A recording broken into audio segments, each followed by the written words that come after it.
Hablar en los siguientes minutos de dos casos de dopaje que han estremecido el mundo del deporte en nuestro país. Se trata de una deportista de atletismo que participó en los últimos Juegos Suramericanos y también de un boxeador. De este último no se ha revelado su identidad hasta el momento. Y vamos a abordar el tema con la presencia de un experto que nos va a dar luces sobre el asunto.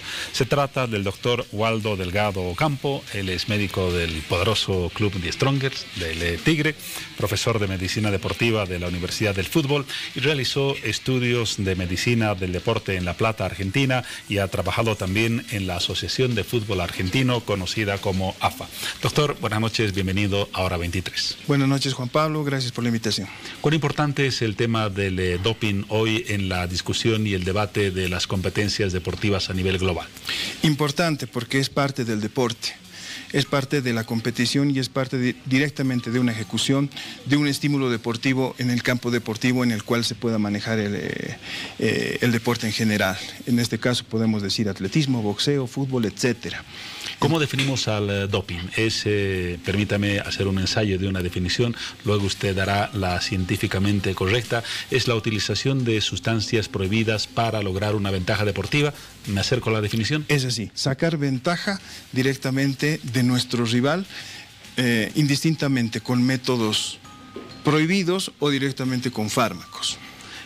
Con métodos prohibidos, ¿a qué nos referimos? Lo de fármacos queda claro, no solamente son sustancias prohibidas, sino ¿qué más? Los métodos prohibidos directamente son, por ejemplo, transfusiones de sangre. Son prohibidas, prohibidas, el campo sí. del deporte. Habitualmente en el ciclismo se ha visto mucho esto, que se puede sacar sangre, congelarla, refrigerarla y posteriormente introducir nuevamente al cuerpo del atleta. Entonces es un método prohibido y obviamente considerado como dopaje porque estamos sacando ventaja acumulando gran cantidad de glóbulos rojos que obviamente nos van a ayudar a que, ayudan al atleta, entre comillas, a que éste pueda sacar ventaja en cuanto a lo que es la producción de oxígeno. Se puede detectar, me imagino, y así se lo he hecho, la presencia de sustancias prohibidas en el organismo, pero ¿cómo se detecta una transfusión de sangre? ¿Es posible médicamente? Claro que sí, en doping sanguíneo, ¿no? Entonces, en una muestra de sangre se ve directamente la cantidad de glóbulos rojos y obviamente tenemos una cantidad importante de glóbulos rojos, los cuales te van a catalogar en positivo o normal. Antecedentes importantes para comenzar a abordar el tema. Vamos ahora a una nota que grafica el tema con el cual arrancaba la presentación. El caso de la atleta y del boxeador con resultados de doping positivo. Ambos participaron en los recientes Juegos Sudamericanos celebrados en Cochabamba entre finales de mayo y principios de junio.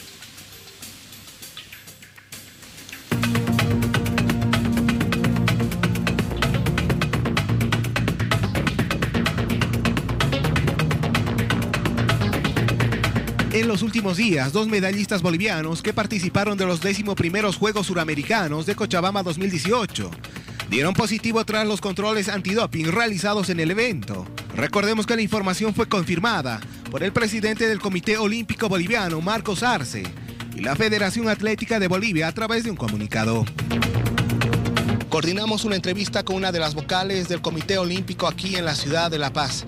Llegamos hasta la piscina olímpica de la zona de Alto Brajes. Sin embargo, no nos quisieron dar ningún tipo de declaración. Por su parte, el atleta Carolina Ocampo admitió el lunes que dio positivo en la prueba doping realizada durante los Juegos Suramericanos en Cochabamba 2018 por administrar su medicamento para reducir los efectos del mal de altura sin receta médica. Entre tanto, la Federación Boliviana de Boxeo iniciará el proceso de defensa del boxeador con iniciales R y C, quien obtuvo una de las medallas de bronce para el país. Ante esto, en dado caso de que salga positiva la sanción, se implicaría la suspensión de actividad deportiva de 2 a 4 años, además de la devolución de los premios que pudieran recibir los deportistas. Asimismo, a pesar de que el error involuntario le costaría a Carolina Ocampo perder su medalla de plata suramericana, todo el equipo que participó en esa competencia también tendría que devolverla. Por otra parte, recordemos otros casos en nuestro país.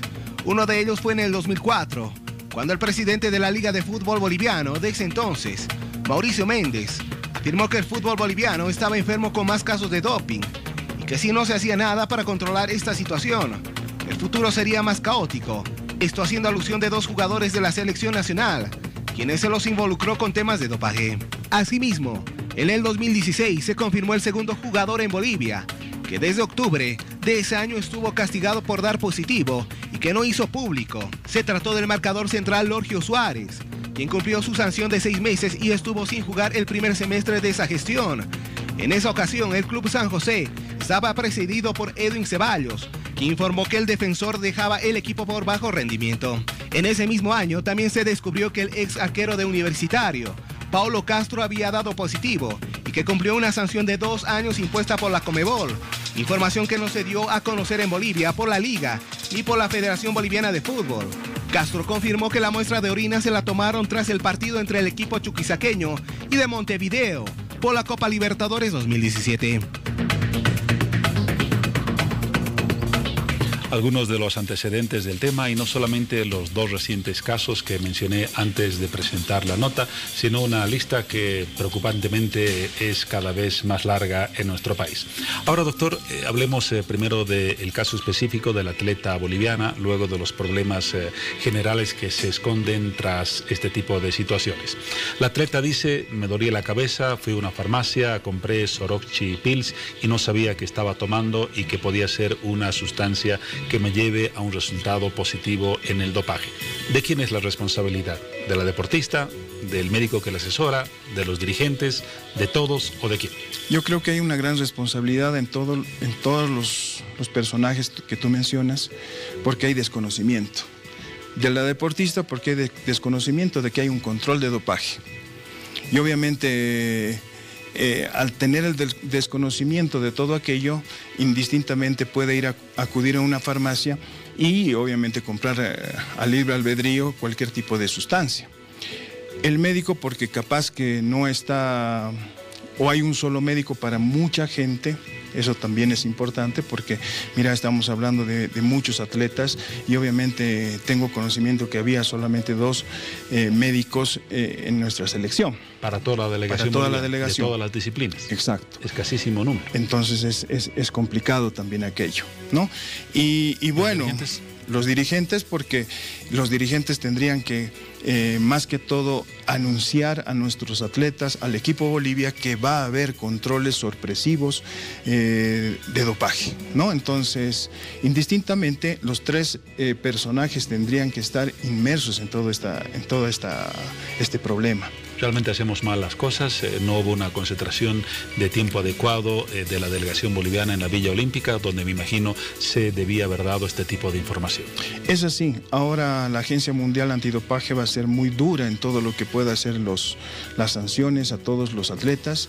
Indistintamente, extracámaras conversábamos que incluso pueden hacer o tomar muestras a los atletas top, no en lugar de entrenamiento, sino en su mismo domicilio, que es complicado, ¿no? Pero así más o menos sucedió con la selección olímpica rusa, que no participó en los Juegos Olímpicos. Y que tuvo una severa sanción. Exacto. Ahora, ¿es posible admitir cierta ingenuidad y cierto desconocimiento en los atletas en un mundo como el de hoy, donde con apenas ingresar al internet podemos saber que la aspirina tiene tales componentes, que tal medicina sirve para esto, que tal otra para tal cosa? ¿Es ingenuidad, es desconocimiento o realmente es una actitud de sacar ventaja deportiva ilegalmente? Yo creo que sí, no creo que ella ha podido adquirir una sustancia para sacar ventaja. Indistintamente tenemos que creer en el atleta, pero el desconocimiento total de la composición de los medicamentos es complicado, ¿no? Entonces deberíamos tener más información. Yo creo que los deportistas no solamente deberían dedicarse a la ejecución de su deporte, sino también a investigar acerca de lo que puede acontecer directamente, cualquier tipo de lesión y cómo se puede solucionar en cuanto a lo que es medicamentos, porque hay medicamentos obviamente que también pueden ser positivos en el doping, pero pueden tener un lapso de tiempo en el cual se puede depurar en el organismo. En el caso de algún corticoide, por ejemplo, que es positivo en el dopaje, pero se utiliza mucho en algún tipo de lesiones. Y si la deportista o el deportista no tiene la suficiente información, para eso está su médico, para eso está su entrenador, para eso su dirigente. Exacto. Nosotros como personal médico y en este caso a cargo de muchos deportistas, debemos constantemente estar informando acerca de todo lo que pueda acontecer en el tema del control de dopaje. Si bien ahora nosotros estamos o tenemos directamente a cargo una serie de deportistas que no se someten a un control, obviamente ellos tienen que saber cuándo y cómo consumir algún medicamento. Un deportista está absolutamente prohibido de consumir cualquier medicina, o si su organismo o un estado de salud los requiere, puede tener el permiso para utilizar algún fármaco. Totalmente prohibido. Pero él tiene que tener directamente una asesoría médica al cual tendría que llamar, tendría que consultar para que obviamente pueda solucionar el tema en cuestión de enfermedad. Pero, por ejemplo, si un deportista tiene asma, por dar un ejemplo, y necesita una medicación, ¿debe reportarse el uso de esta medicación a la organización correspondiente? Debe reportarse. En este caso, si nosotros tuviéramos un deportista del fútbol con asma, yo tendría que utilizar un formulario de uso terapéutico para que, si él puede ser sorteado directamente en cualquier tipo de control de dopaje, yo tenga el respaldo necesario para poder presentar a la comisión que el deportista está consumiendo cierta droga que es positivo en el dopaje. En ese caso no es sancionado. No es sancionado. Ahora, todas estas normas que usted nos menciona rápidamente, me imagino, tienen décadas de vigencia en el mundo deportivo. ¿Por qué en Bolivia nos sucede con cierta frecuencia esto de casos que surgen así por así y que parecen ser fruto de un desconocimiento que no está justificado? Nosotros tendríamos que tener acá en el país una organización nacional antidopaje. ¿No existe? Entiendo que hay una secretaría en el Ministerio de Deportes que está directamente rigiendo todo lo que pueda hacer la parte del dopaje. Pero es casi invisible. Sin embargo, sí, yo la verdad conozco muy poco, pero tengo entendido que tenemos una secretaría. La Organización Mundial Antidopaje, en realidad, ha puesto una serie de parámetros a toda Sudamérica para que todos los países estén afiliados a una organización regional, a partir de una organización nacional. Organización nacional que no tenemos actualmente.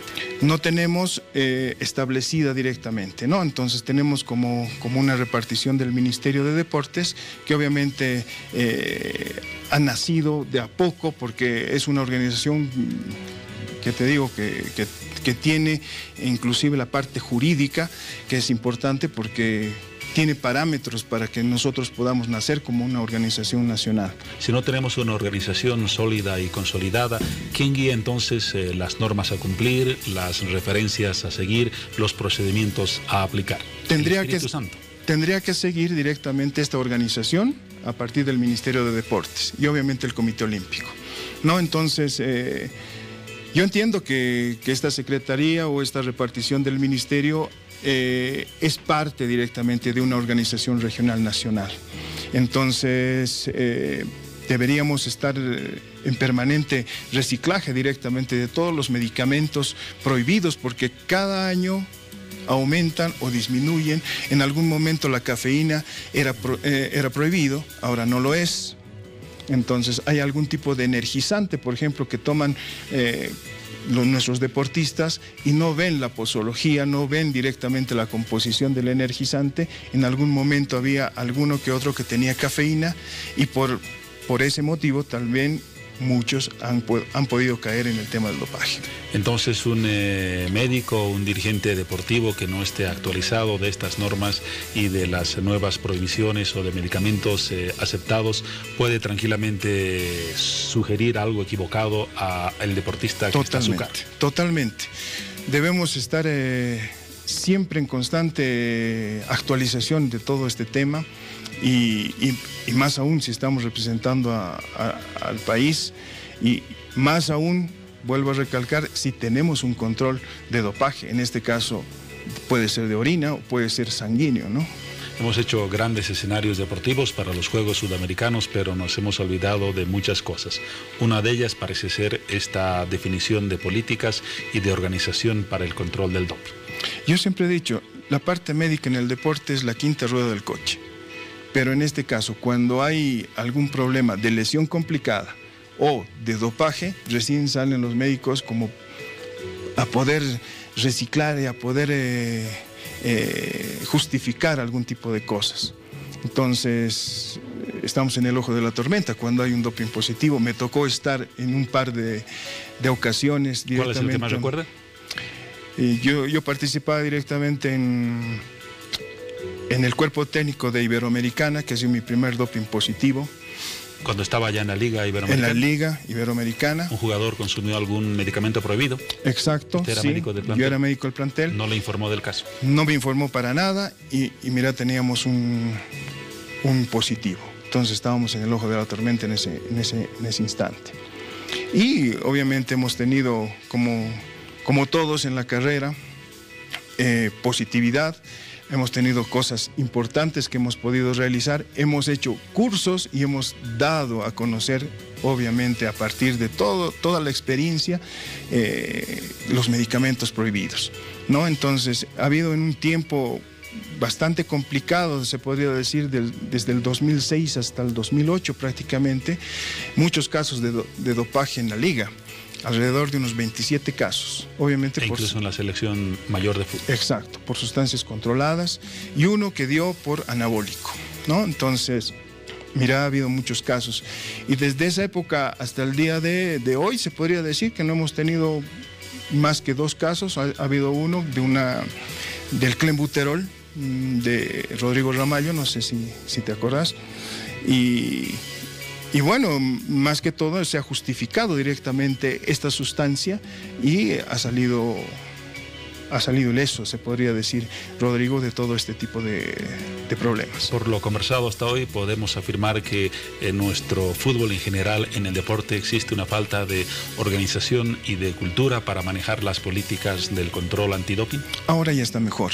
Ahora ya está mejor, sí, porque los médicos de planteles están en constante actualización. Recién nomás nos llegó todo lo que puede hacer las sustancias controladas 2018. Y bueno, estudiarlas nuevamente porque hay algunas que se van repitiendo en el tiempo y hay algunas que vuelven o que salen a la luz que son nuevas para nosotros, ¿no? Usted mencionaba que la cafeína ya es aceptada como una sustancia no prohibida. ¿Eso significa que un deportista puede tomar una taza o 2 tazas de café antes de una competición? No hay ningún problema porque incluso hay algunos refrescos o energizantes, mal llamados energizantes, que tienen algún contenido de Red cafeína. Bull, por ejemplo. Exacto. Incluso hemos visto algún tenista internacional, no recuerdo si era Djokovic o Nadal, que tomó un café, creo que era Wawrinka en alguna competencia internacional, tomó una taza pequeña de café ante la vista y la filmación de todas las cámaras. No era prohibido. No era prohibido y no es prohibido. Como algunas sustancias, como habíamos conversado hace un momento, el tema de las sales de amonio en la selección rusa, que muchos dijeron que es positivo. Sin embargo, no es positivo y no es catalogado como doping positivo. Obviamente que la Agencia Mundial prohíbe a que se pueda inhalar en el público o en vista directamente de cámaras. Usted se refiere al caso de los futbolistas de la selección rusa. Sí. Que recientemente fueron filmados con sales de amonio. Exacto, antes de salir al campo, justamente antes del partido con España, el cual ganaron los rusos, ¿no? Entonces, tanto los alemanes como los españoles dijeron que obviamente estaban siendo vistos a los jugadores rusos con la inhalación de estas sales y que puedan ser positivas, ¿no?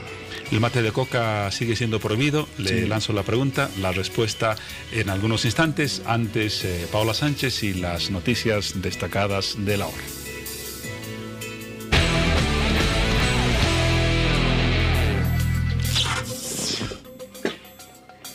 El Foro de Sao Paulo, que reúne a grupos y partidos políticos de izquierda latinoamericanos, brindó este martes su respaldo a la repostulación del presidente Evo Morales para las elecciones generales del 2019. La determinación fue incluida en la declaración final del encuentro que comenzó el domingo. Por otra parte, a través de una carta, un grupo de activistas que demanda el respeto al referéndum del 21 de febrero del 2016 dio un tiempo al Tribunal Supremo Electoral para que se pronuncie sobre la repostulación del presidente Evo Morales hasta el 6 de agosto. Advirtieron que si no se atiende su pedido, activarán una marcha desde Caracollo. Y para finalizar, hablamos del juez tercero de ejecución penal, quien concedió este martes la libertad condicional a Jorge Roca Suárez, más conocido como Techo y Paja, que llegó a Bolivia el 17 de abril tras haber cumplido casi 28 años de prisión en una cárcel de California en Estados Unidos, por el delito de conspiración en la fabricación de cocaína, de evasión de impuestos y de exportación de dinero.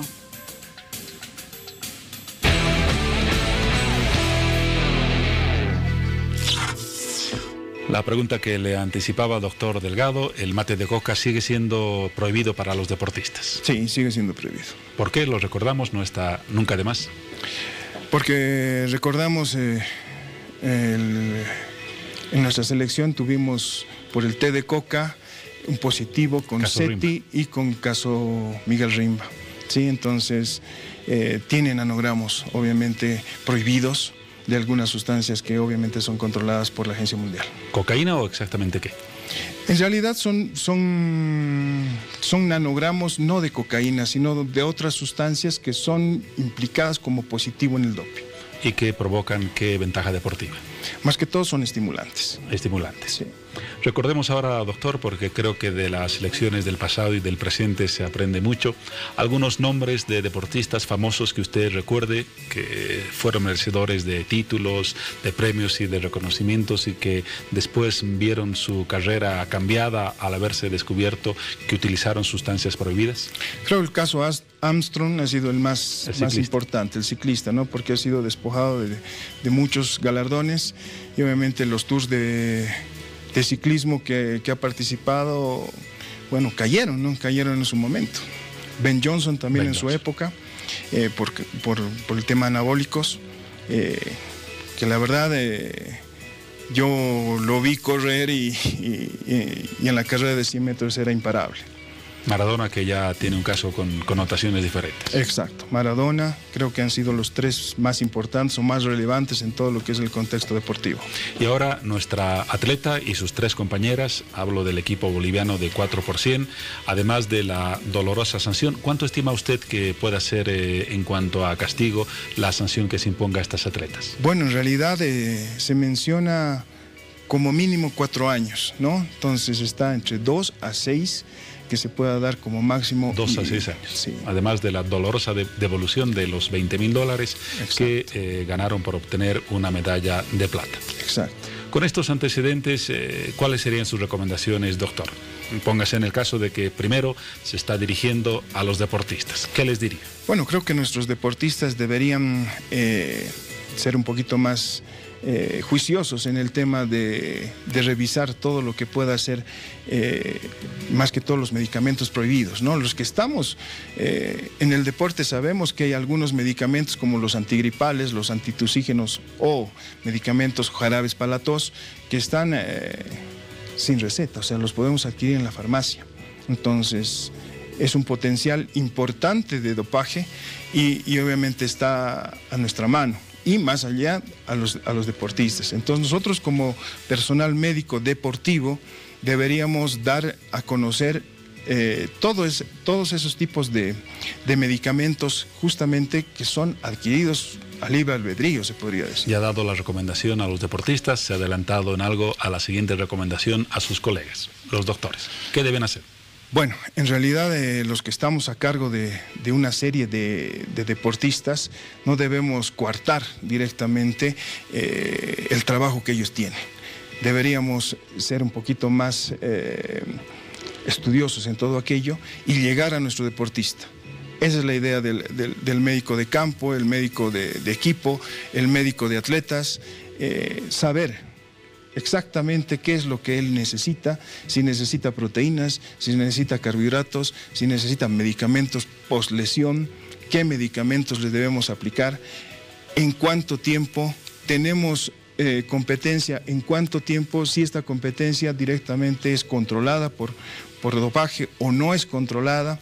Indistintamente debemos nosotros tener el control de nuestros deportistas. Y de cada uno de ellos, que me imagino es un caso individual y único. Exacto, en deportes en equipo y en individuales es realmente importante, ¿no?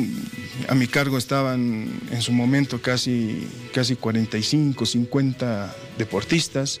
En algún momento he tenido deportistas individuales, caso boxeo, caso racquetball, pero todos casi con controles de dopaje importantes. Y la última recomendación a esta trilogía de participantes en el deporte, los dirigentes. No, los dirigentes en realidad son los que rigen el deporte. Y ellos deberían tanto saber de su deporte, porque hay dirigentes específicos para cada deporte, y tenemos obviamente los dirigentes que son presidentes de comités. Ellos deberían en cadena hacia abajo mencionar directamente y recomendar a nuestros deportistas, a nuestros atletas, si vamos a entrar en un control o no va a haber control, porque indistintamente hay competiciones sin control antidopaje. Ahora en la liga obviamente se hace controles, pero se hace controles a sorteo. A veces en un encuentro hay control, como no puede haber control.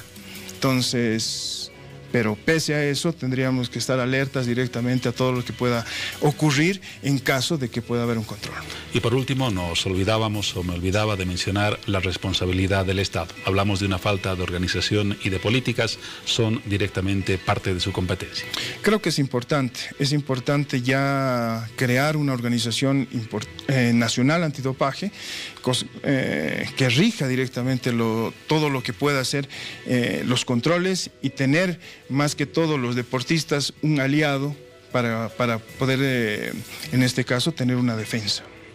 Gracias, doctor. Verdaderamente nos ha ilustrado sobre el tema a raíz de esa dolorosa constatación del caso de muestras positivas de dopaje en 2 atletas que compitieron en los Juegos Sudamericanos. En el Tigre andamos muy bien, todo bajo control en sus manos. No, está bien. Justamente ahora estoy a cargo de todo lo que es Tigres del Futuro, en realidad de todas las divisiones menores, y con Jaime Espinosa, que es mi colega en el primer equipo. Que tengamos Tigres sanos y que sean una promesa en el futuro y una